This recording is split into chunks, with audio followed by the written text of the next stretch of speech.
Victoire du Barça, donc 0-2 à Elche, la 4e victoire à l'extérieur du Barça. Ça fait du bien, mais qu'est-ce qu'on s'est ennuyé les frères? Ah, c'est compliqué, hein. Ah là, sans Messi, hein. On savait que sans Messi, les matchs du Barça étaient très ternes.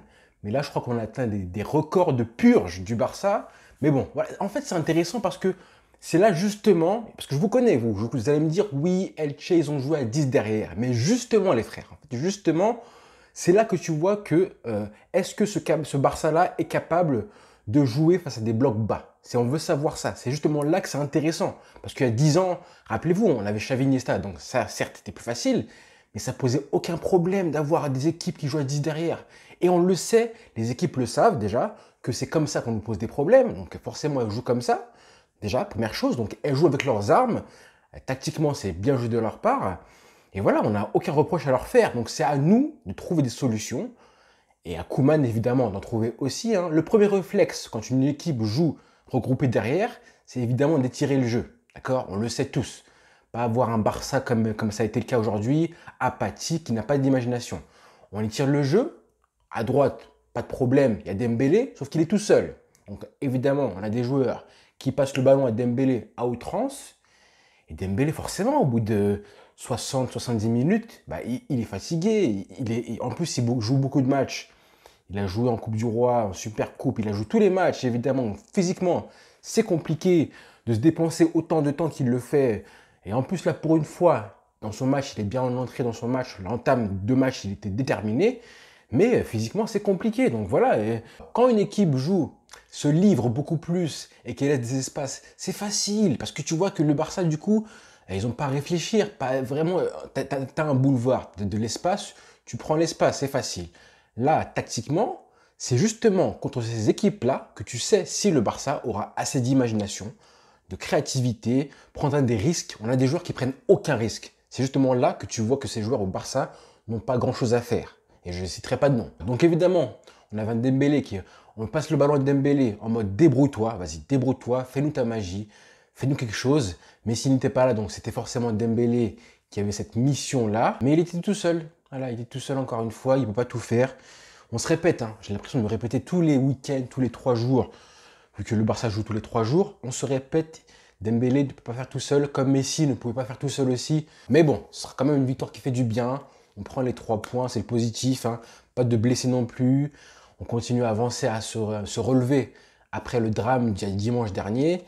Et voilà, on a des joueurs quand même qui ont fait des belles choses. Il y a eu quand même 2-3 joueurs qui ont été intéressants, sans parler forcément d'Ousmane Dembélé. Ter Stegen, à qui j'ai mis un 8 sur 10, parce que vraiment, il a été décisif. Voilà, vraiment décisif. Il n'a pas eu grand-chose à faire, tellement Elche a été vide. Mais en tout cas, sur la seule occasion qu'ils ont eu, il a été présent en tout cas, il a fait une grosse parade. Encore une fois, hein, merci à lui, donc 8 sur 10. Ensuite, Araujo, à qui j'ai mis aussi un 8 sur 10 parce que vraiment, chaque match, il nous montre encore une fois qu'il c'est un patron déjà.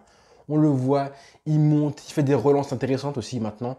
Il commence à s'appliquer en relance, ça c'est bien de sa part. Dans les duels, il est impérial à chaque fois.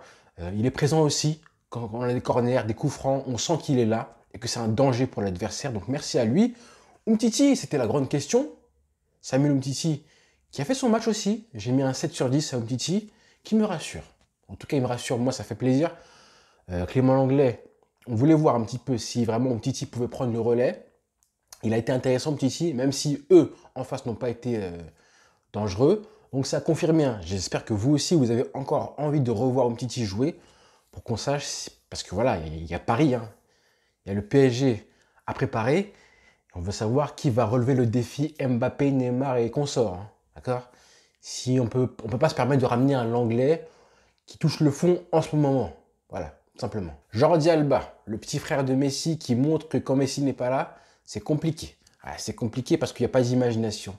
À gauche, on a vu que Braithwaite, c'est compliqué de jouer avec lui. Alba n'a pas pris le relais non plus. Donc j'ai mis un 6 sur 10 pour Alba, mais bon, je pense que voilà, il n'a pas été beau dans les centres, dans la profondeur non plus, ses appels de balles. Alors, on n'a pas eu un grand Jordi Alba. C'est inquiétant. Lui, c'est inquiétant par contre. De l'autre côté, Mingueza, pareil, n'a pas été extraordinaire non plus. C'est pas son poste, certes. On voit qu'il a quand même des bonnes intentions. On le voit monter, faire un petit peu des appels de balles, apporter du soutien, mais c'est pas son poste.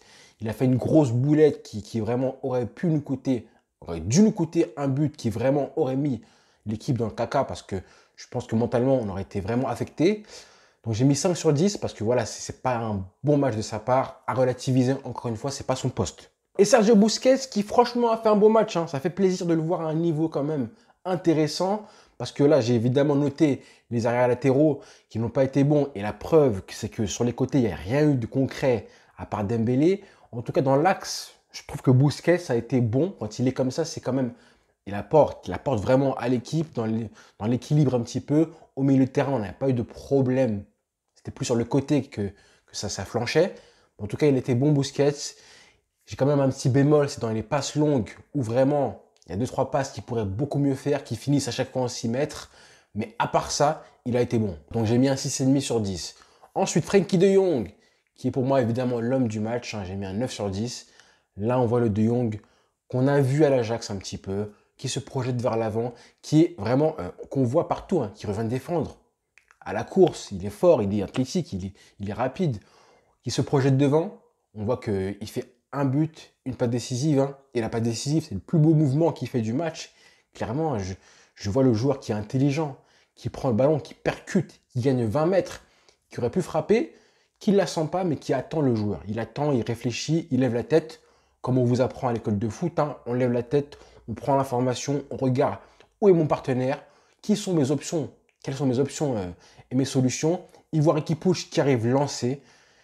Et là, justement, il fait le geste parfait. Le geste parfait pour que le centre ne soit pas intercepté par la défense. Il avait le choix, soit fort au premier poteau pour Braithwaite ou un autre joueur, ou Trincao, peu importe.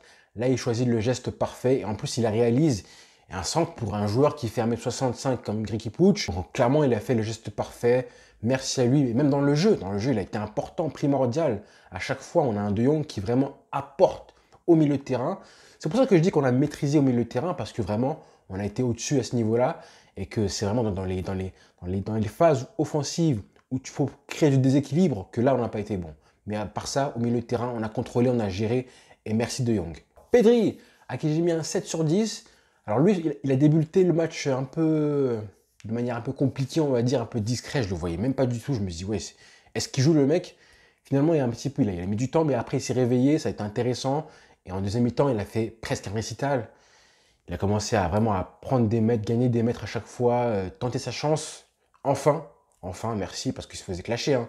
Donc petit à petit, s'il commence à prendre sa chance, à frapper, à être un joueur important et visible de plus en plus dans le jeu du Barça, et décisif, en pas décisif et en but. À chaque fois, je prends l'exemple de Xavi Iniesta qui marquait au moins 5 ou 10 buts par saison, et des buts, des frappes de loin. Donc lui aussi, il faut qu'il progresse dans ses frappes, qu'il tente plus, même s'il rate. Hein.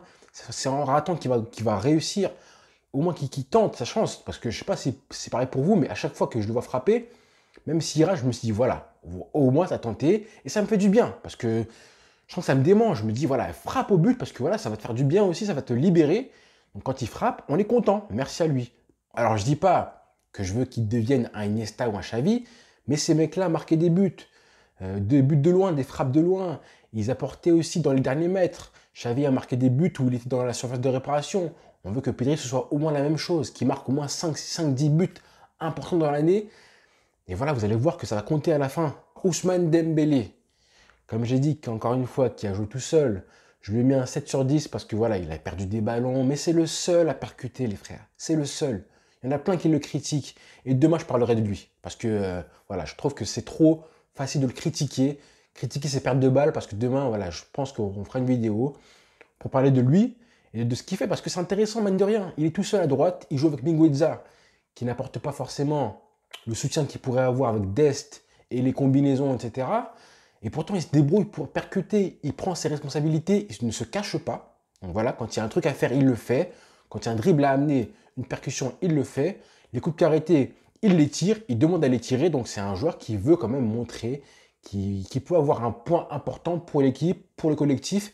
Et merci à lui, il progresse comme ça. Et je suis sûr que c'est comme ça qu'il gagnera enfin en régularité. Vous allez voir. Antoine Griezmann, à qui j'ai mis un 6 sur 10, parce que je trouve qu'au début du match, c'était intéressant. Il a un petit peu changé de registre à ne pas être tout le temps dans la passe en retrait qui ne sert à rien du tout. En début de match, ça allait. Je trouvais que c'était intéressant.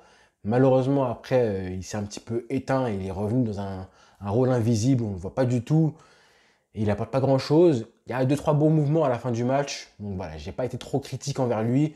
Je lui mets un 6 sur 10. Mais bon, en attendant, on veut quand même beaucoup mieux de ce mec-là. Et je répète, et je le redirai encore 10 fois, je veux voir des qualités qui apportent à l'équipe, un apport à l'équipe vraiment flagrant. On n'en est pas encore là. Et pour finir, Martin Braithwaite, qui certes contribue au premier but, merci à lui.